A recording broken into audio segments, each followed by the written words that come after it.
अस्सलाम वालेकुम। कैसे हैं आप सब? होपफुली सब लोग ठीक होंगे, खुश होंगे और मज़े में होंगे।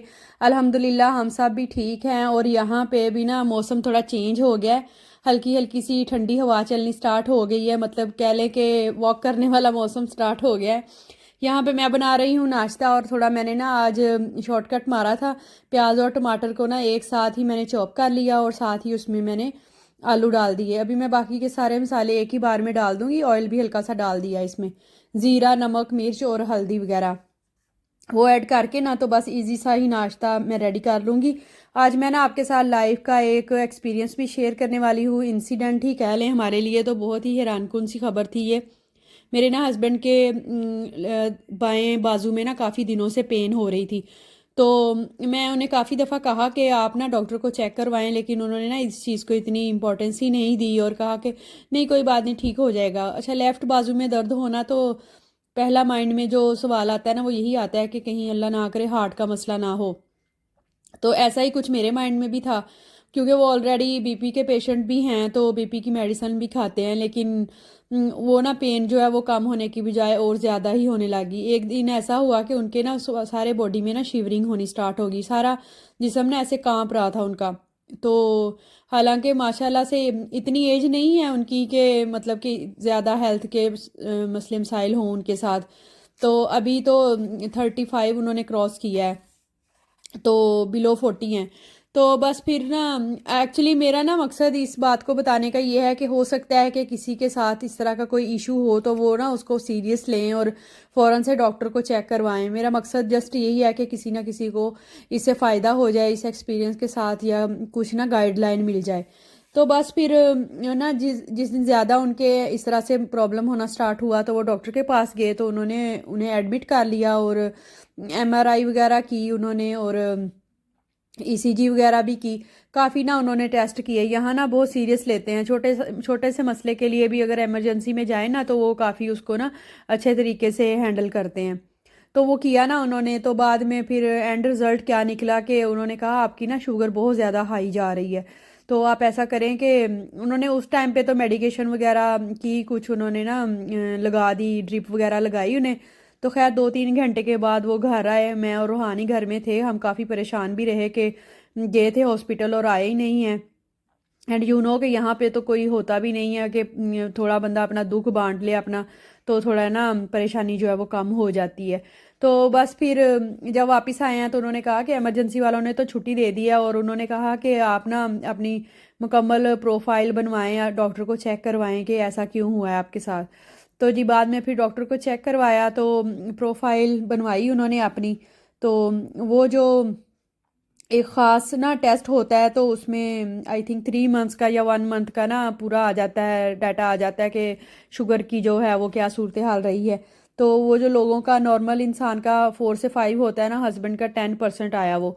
तो इट मीन्स कि उन्हें ना 2-3 माह से शुगर जो थी ना वो हाई थी और इन्हें पता ही नहीं था। जस्ट वो नॉर्मल लाइफ ही गुजार रहे थे। दिन में 1-2 बार चाय पीते थे विद शुगर, और आम चीज़ें जो हम खाते हैं ना डेली लाइफ में वही चीज़ें ले रहे थे। तो फिर डॉक्टर ने उन्हें बताया कि इसके ना 3 वजूहात हो सकती हैं। फैमिली में शुगर हो, या टेंशन की वजह से भी हो सकती है, और ओवर वेट भी एक ना प्रॉब्लम है जिस वजह से ना आप शुगर के पेशेंट हो सकते हैं। खैर इनमें ना तीनों ही सिम्टम्स जो थे ना थे, क्योंकि इनकी फैमिली में इनकी मदर को भी है, खालाओं को भी है शुगर, और वेट भी जो था वो इनका काफ़ी मतलब ओवर था, ओवर वेट भी हैं ये। और जो टेंशन और परेशानी है ना उसके तो क्या ही कहने हैं, वो तो आजकल काफ़ी ज़्यादा ना चल रही थी इनकी लाइफ में। तो शायद फिर तीनों फैक्टर मिले तो इनको ना शुगर का मसला हो गया। तो अभी ना मेडिसिन वगैरह दी है डॉक्टर ने, और 2-3 माह के लिए उन्होंने कहा है कि आपने ना ट्वाइस अ डे शुगर जो है वो चेक करनी है। तो बाद में फिर दोबारा से आपकी ना प्रोफाइल लेंगे कि कुछ कमी बेशी हुई है शुगर में या नहीं। फिलहाल तो हाई ही आ रही है, तो वेट भी थोड़ा लूज़ कर रहे हैं। तो इंशाल्लाह मैं ना बहुत जल्द आपके साथ ना उनकी वेट लूज़ जर्नी का भी एक्सपीरियंस जो है वो शेयर करूँगी। तो बस उनकी ना ये आदत है कि वो कभी भी इस चीज़ को अहमियत ही नहीं देते कि मेरी अगर तबीयत ख़राब है मैं उसको सीरियस लूँ और मैं डॉक्टर के पास जाऊँ। तो बस कहते हैं चलो ठीक है हो जाएगा। लेकिन ये कब आजकल दौर ऐसा नहीं जा रहा कि आप किसी चीज़ भी चीज़ को एज ए फॉर ग्रांटेड ही ले लें। तो जस्ट ये एक्सपीरियंस शेयर करने का मकसद ये है कि कोई भी इस तरह के हेल्थ इश्यूज़ हों, पाँव में, टांग में, या कहीं भी दर्द या शिवरिंग, इस तरह का कोई मसला मसाइल हो, तो फ़ौरन से डॉक्टर को चेक करवाना चाहिए। उसको ना ऐसे ही नहीं करना चाहिए, इग्नोर नहीं करना चाहिए। यहाँ पे मैं लेके आई थी ये पॉपकॉर्न बनाने वाली मशीन, तो उसको भी ना लाने का मकसद यही था कि कोई हेल्दी स्नैकिंग जो है ना वो हस्बैंड कर सकें, क्योंकि बाहर जाते हैं, बहुत सारे प्रॉब्लम हैं कि जब दोपहर में उसका लंच का टाइम होता है तो खाएं तो क्या खाएं। ये ना मशीन से बहुत ज़्यादा डरता है रोहान। अभी जैसे ही मैं इसको ऑन करूँगी ना चीखे मारता हुआ यहाँ से उठ के चला जाएगा कि ये क्या हो गया, क्या चलने लग गया है। तो फिर ये मशीन इसीलिए ली हम लोगों ने पॉपकॉर्न मेकर के, इसमें ना थोड़ा वो एक हेल्दी स्नैकिंग का ऑप्शन आ जाता है, तो उसी को अनबॉक्स कर रही थी मैं। तो फर्स्ट टाइम ही मैंने ट्राई की थी कि इसमें किस तरह से बनते हैं। अच्छा, अच्छी बात इसमें ये है कि ना तो इसमें ऑयल डलता है और ना ही इसमें ना नमक डालने की ज़रूरत है। तो बस ऐसे ही ये हमने ना इन्होंने जो कप इसमें दिया हुआ था वो इसके अंदर डाला है मैंने, और बस पॉपकॉर्न बनने स्टार्ट हो गए हैं। और विदन 3 मिनट्स जो है ना सारे पॉपकॉर्न जो थे वो बन गए थे। मुझे तो खैर पहले आती नहीं थी यूज़ करनी, मैंने फिर इसकी बुकलेट निकाली है, उसको अच्छी तरह से किया है, और ये बहुत ही अमेजिंग रही है। और जो हम लोग वैसे पैन में पॉपकॉर्न बनाते हैं ना उसकी निस्बत ज़्यादा इसमें ना क्रंची भी बने थे, और विदाउट फेल, मतलब कोई भी वो जो था ना दाना जो था वो फेल नहीं हुआ था, सारे के सारे ही ना पॉप अप हो गए थे। बस उसके बाद फिर मैं रात के खाने की तैयारी करने लग गई। हस्बैंड ना अब इस तरह से करते हैं कि जब उन्होंने कहीं आउट ऑफ सिटी जाना होता है तो इस तरह से फिर ना एक दो उसके बनवा के ना बैच पॉपकॉर्न के, तो वो ले जाते हैं साथ, तो रास्ते में फिर मंचिंग वगैरह कर लेते हैं, क्योंकि ना तो अब वो मीठी चाय पी सकते हैं ना बिस्किट वगैरह ले सकते हैं, और बाहर की चीज़ें जो शवारमा वगैरह मिलता है उसमें भी ना ईस्ट और चीनी वगैरह डलती है उसको करने के लिए, उसकी डो बनाने के लिए। तो चूंकि ऑलरेडी शुगर हाई जा रही है और वेट भी लूज़ कर रहे हैं वो, तो फिर इन सारी चीज़ों को ना अवॉइड कर रहे हैं। तो इसलिए भी फिर ये ना पॉपकॉर्न मेकर लिया हमने। मैं बना रही थी आज बीन्स, ये ना बहुत मज़े के बनते हैं, चाइनीज़ बीन्स भी इनको कहते हैं, और भी कुछ कहते हैं, अब मुझे नाम याद नहीं आ रहा इसका। फ्रेंच बीन्स भी कहते हैं। तो बस वो फिर मैं उसके लिए प्याज मैंने जो है वो चॉप कर लिया है, हल्के से ऑयल में ना उसको सौटे कर लूँगी। तो और साथ ही उसमें मैं ना लहसुन अदरक और सब्ज़ मिर्च वगैरह ऐड कर दूँगी। बाकी के मसाले इसके अंदर डाल दूँगी। बनाने का तरीका तो बिल्कुल सिंपल सा है, थोड़ा सा इसमें ना मैं चिकन डाल दूँगी। तो इसी वजह से ना आजकल मैं सैलड की भी डिफरेंट डिफरेंट तरह से बना रही हूँ, प्रिपरेशन कर रही हूँ, ताकि हस्बैंड ना किसी तरह से फीलिंग फुल भी हो जाएं, और उनको ना वो मतलब कि वीकनेस भी फील ना हो, और उनका ना वेट जो है वो भी लूज़ हो जाए। तो इंशाल्लाह उसका भी जल्द आपके साथ ना मैं रिव्यू शेयर करूँगी।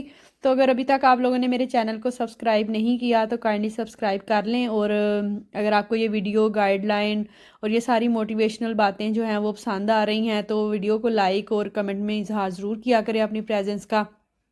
इससे ना बहुत ज़्यादा मोटिवेशन रहता है, और अगले बंदे को ना नेक्स्ट टाइम वीडियो बनाने के लिए ना बहुत मोटिवेशन मिल जाता है। तो बस इसको ना अच्छी तरह से मैं भून लूँगी, सालन जो बना रही हूँ मैं इसका मसाला जो है।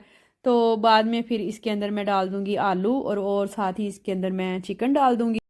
मसाला ये देखें अच्छी तरह से भुन चुका है, और इसमें ना ऑयल जो है वो सेपरेट भी हो चुका है। तो देखें वाटा लुक बहुत अच्छा लग रहा था ये। तो बस कोशिश यही होती है कि वो वाला खाना बनाऊं कि जिसमें कार्बोहाइड्रेट्स भी हों और साथ में प्रोटीन भी हो, और सब्ज़ी भी ज़रूर ऐड की जाए, और साथ में सैलड भी बना लेती हूँ। तो जहाँ वो अच्छा, उन्होंने ना डॉक्टर ने कुछ चीज़ें भी बताई इनको कि आपने ना चेक एंड बैलेंस रखना है कि किस चीज़ से आपको ना शुगर ज़्यादा होती है। तो फिर इन्होंने जब चेक किया ना तो इन्हें पास्ता से ज़्यादा होती है, और जिस दिन राइस खा लेते हैं ना उस दिन ज़्यादा होती है। और इसका एक और अच्छी बात ये बताऊं कि जिस दिन शुगर है किसी कोई चीज़ खाने से ज़्यादा हो जाती है ना, तो अगर वॉक करें ना तो वो विदाउट मेडिसिन भी ना डाउन आ जाती है। तो ऐसे ना हम लोग ने सुना तो काफ़ी होता है कि हर घर में ही ऑलमोस्ट होते हैं शुगर के पेशेंट, और ज़्यादा एज के जो लोग होते हैं उनको होती है। लेकिन जब अपने ऊपर सार पड़ती है ना बात, तो फिर बंदा उसके ऊपर सर्च भी करता है और देखता भी है क्या क्या सिम्टम्स हैं। और इन्हें ये भी नहीं पता था कि ये जो शुगर टेस्ट करते हैं वो फ़ौरन से करते हैं, या उसको ना थोड़े टाइम के बाद टेस्ट करना चाहिए। तो ये फ़ौरन से ही कर लेते थे तो उसका सही से रिजल्ट नहीं आता था। फिर डॉक्टर ने इन्हें बताया कि आपने ना कम से कम खाना खाने के 2 घंटे के बाद शुगर टेस्ट करनी है, और रात की जो फास्टिंग शुगर जो करनी होती है ना उसमें भी कम से कम 8 से 9 घंटे का फ़र्क हो, तो फिर ही वो फास्टिंग का रिजल्ट जो है ना वो सही आता है। रूहान ने खूब मज़े से ना पॉपकॉर्न खाए थे काफ़ी सारे। तो मैंने कहा इसको ना थोड़े से ग्रेप्स दे देती हूँ, ये ना हो कि इसको ना हज़म ना हो सही तरह से, क्योंकि सही से चीज़ें चबाता नहीं है, उसे फ़ौरन से ही निगल लेता है। तो फिर इसलिए मैंने थोड़े से ग्रेप्स दे दिए इसको, ताकि वो ना इसको डाइजेस्ट सही हो जाए और अल्लाह ना करे कोई ना प्रॉब्लम ना हो इसको। तो बस फिर अभी आहिस्ता आहिस्ता वो गाइडलाइन भी मिल रही है, हस्बैंड को डॉक्टर को चेक भी करवा रहे हैं और ख़ुद भी घर में चेक कर रहे हैं। हर फिंगर पे ना ऐसे सुराख सुराख से बने हुए हैं उनके। तो बस अल्लाह ताला खैर करे, आप भी ज़रूर दुआ कीजिएगा मेरे हस्बैंड के लिए कि अल्लाह ताला उन्हें सेहत दे और जल्द वो अपना वेट लूज़ कर लें और पता चले हमें कि क्या वजह थी, क्या सिम्टम्स थे, किस वजह से उनको ना हुई है शुगर। आप भी अपनी दुआओं में मुझे याद रखिएगा, मैं भी इंशाल्लाह अपनी दुआओं में आपको याद रखूँगी। तो बस रूहान यहाँ पे इंजॉय कर रहा है अपने ग्रेप्स, और बाद में फिर मैंने उसके कपड़े वगैरह चेंज कर दिए थे और यहाँ पे मैं ना उसके लिए बलून बना रही थी। तो इंसान को ना बच्चों के साथ वो काम भी करने पड़ जाते हैं जो उसने ज़िंदगी में कभी नहीं किए होते। और ये this is the first ever experience कि मैं ना ये बना रही थी और वो फट भी गया था, मुझसे हो भी नहीं रहा था सही से। तो चलिए जी, मिलते हैं फिर नेक्स्ट वीलॉग में। खाना मेरा रेडी हो चुका था, बस उसके बाद फिर मैंने रोटी वगैरह बनानी थी, हस्बैंड भी आ गए थे। तो सैलड वगैरह मैंने बनाया था, लेकिन मैंने ना उसकी वीडियो शूट नहीं की थी। तो मिलते हैं फिर नेक्स्ट वीलॉग में। Thank you for watching. अल्लाह हाफिज़, बाय बाय, टेक केयर।